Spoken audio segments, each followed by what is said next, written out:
Hi guys, welcome back again to my YouTube channel. Thank you so much for finding time once again. If you're new here, my name is Ivy Atieno, and please do subscribe. I deal with Mtumba supplying and opening. And Happy New Year. I've not done a one-on-one video for a long time, but I hope you guys are okay. We thank God for His mercies and favor, which are very, very much alive every morning. So today I want to take you through. I know most of you actually ask me, how do I go about cameras? Those people are taking cameras, and cameras are the best of best from Bale. So that's what I'm going to take you through today. So if you haven't subscribed, make sure you subscribe. Our journey this year is to 5,000 subscribers and even surpass. So if you know a friend, tell a friend to tell a friend to subscribe. And I want to start by encouraging all of you before I get into the topic that make sure this year you're doing things different from last year. If you have not been tithing, make sure you tithe. Tithing is a very, very big part of our business. Sometimes we take advantage of that and say, I'll just give maybe some amount to kidogo and just say thank you to church. No, follow the instructions according to the word of God. If you believe in God, you know how he emphasizes on giving back to his house, 10% of what you're getting. And I had put it in a simpler way. Many times I usually say it during opening of Bales. For us Juakali people, or for us Mtumba people we sell every day. So we are not in a payroll that we are going to be paid at every end month. If you're going to do your sales from 1st to 31st of every month, you're going to cheat yourself. Hautalipa hiyo pesa, itakuwa pesa mingi na utakuwa na ile ugumu ya kulipa hiyo pesa. So just do on a daily basis. Fanya sales ya day, toa tithe, tuma. These days they are pay bills, they are buy goods. Just use that and just obey God's word. So that's what I'm going to really emphasize this year. Kwa hizo vitu zote, hiyo usiwahi kosa. So let's get into it. So most of you mmekuwa mkiniuliza that question.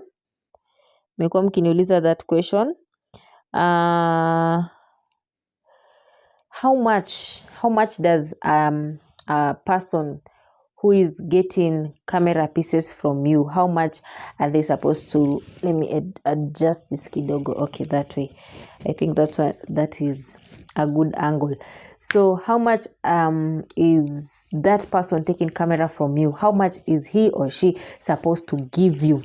So I'll still emphasize and say, remember, this person, when he or she comes to take camera, imagine anachagua, he or she picks clothes alone, the others are watching. So meaning she's taking or he's taking the best of the best from the Bale. So I'm going to just give an example. Let's say, for example, mixed dresses, 22,000.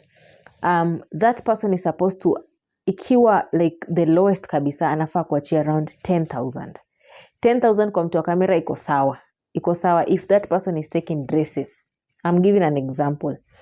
10,000 at least. Then from the first cameras, this is how I actually do it.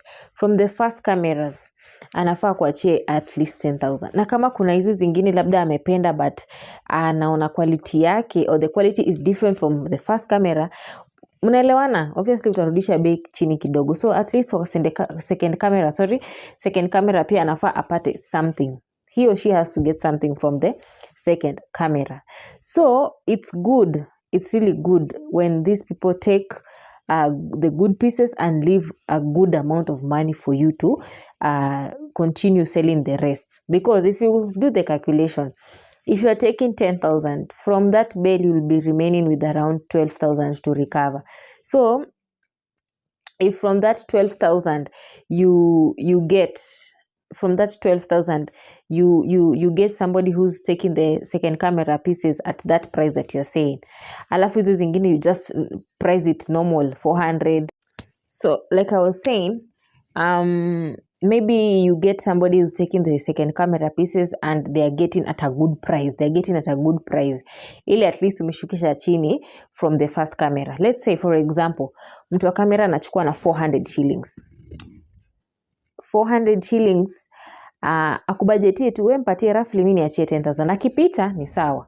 But make sure you at least mtu wa kamera asikuweke chini ya 10,000 kama ni kwa dresses. Kuna certain bills akikuachia hata kama ni 6 ama ni 8,000, kama for example t-shirts they move at a faster rate. So if somebody leaves you, maybe amekuwa mtu wa first camera na amekuachia kitu kama 9k, it's not bad. But for dresses at least 10 kuendelea, isikuwe chini ya hapo.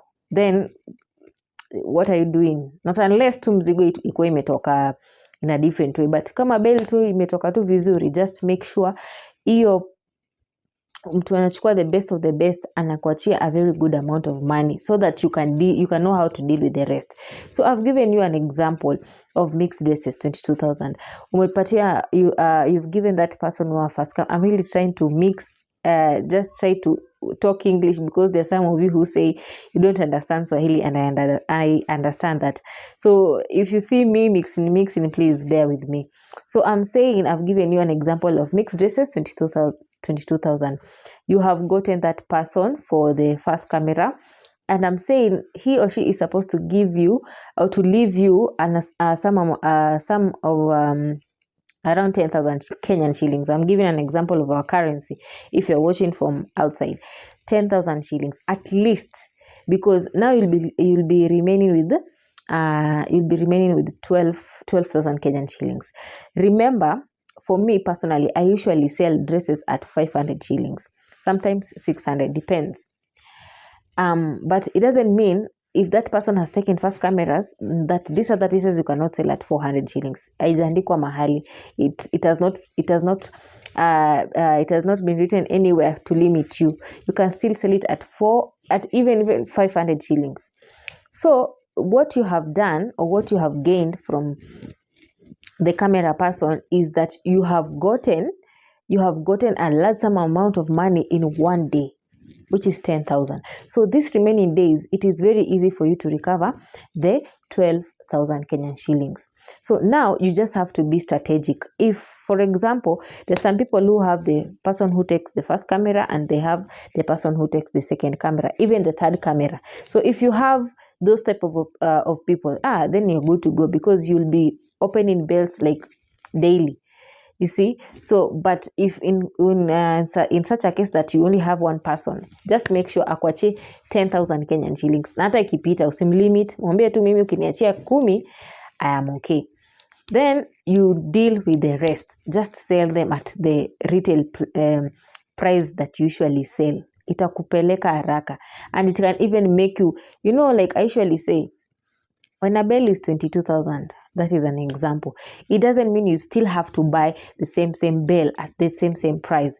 There can be a different Bale that you want to open next. Maybe, for example, ladies t-shirt 16,000. So you see, you'll have a deficit of 6,000 to add to the 10,000 and get that Bale.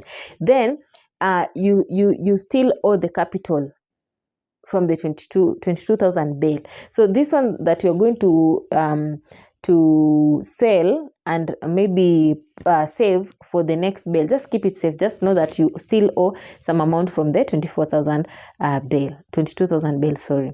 So I hope hapo you have gotten something. Then I think the last part I'm going to say is how do you deal with the remaining pieces? I think I've explained. Personally for me, there are days. The opening of the Bale, people know it's 500 shillings. I give it the next day, still 500 shillings. I give the third day, still 500 shillings. Then I start going down.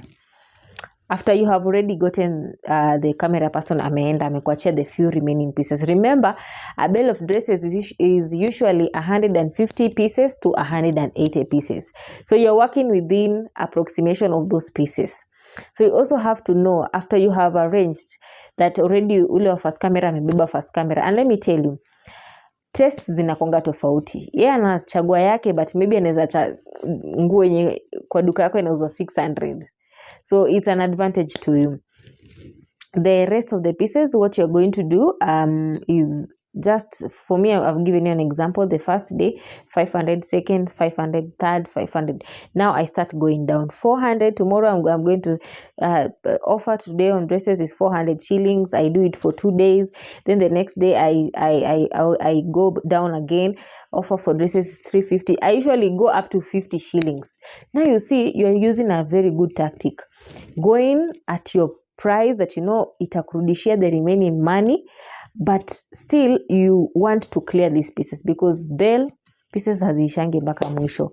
So ukisikia mtu anafika clearance hadi 50 shillings, so just be I can say just be smart about how you're dealing with Bales. So I hope maybe for those people who have been asking that question about how do you price for those people who come to take cameras from the Bale, or maybe you have been afraid of allowing those people to take pieces from you because utachomeka. So now you know, just do your calculation, umwambie you just want to select the pieces alone. Ni sawa, niachie tu 10,000. Just make sure you umeniachia 10,000 and sawa. So from there, now the rest you can deal with. Sawa. So I think from there we are okay. And if you're a new subscriber, please make sure you turn the notification button so that anytime that we upload a video, you're going to watch. I have some few videos that I've not edited, but I can also say, in the new year, we're still in January if you're watching this video. So at least I said you go with the pace of the season. The pace has been, it has been low because of back to school. And like I said, nilichelewa kufungua back to school bags because nili extend holiday sana, but it doesn't mean I'm not open Bale. So you also have to be strategic. So what I did this January that really saved me in some areas, I looked for a Bale which is not quite which is not quite expensive. For example, the spaghetti tops and the pajamas or silk pajama Bale. So what I did is, for the spaghetti tops, it's only 50 shillings. So hata kama mtu analia sana school fees, 50 bob you'll still buy from Ivy. And the silk pajama, I think I targeted also the students, although I was late to open the school bags, but sometimes the students also like the pajamas. So it was a win-win situation for me. And I explained how I priced. So if you're in need of that Bale, you can contact me. And it can be delivered to you. So for those people who have been asking questions from TikTok, mkakuja hapa, karibuni sana. And we do deliveries countrywide, by the way. You just have to say your location. For example, kuna wengine wanatoka Meru. Meru, we usually have 2NK or we have 4NT Sacco. Hizo zinafika huko. Kama uko Nairobi, there are so many ways. Kuna Green Line, but I prefer Green Line because they're at least cheaper. They charge 500 per Bale. If you want Easy Coach, unajua Easy Coach wanapima kgs, so it means you'll have to pay higher because wanapima kilo, ndio wana price. So there are so many vehicles that can reach that Bale to your destination. Thank you so much. Keep on subscribing and don't skip the ads. I'll see you in the next video.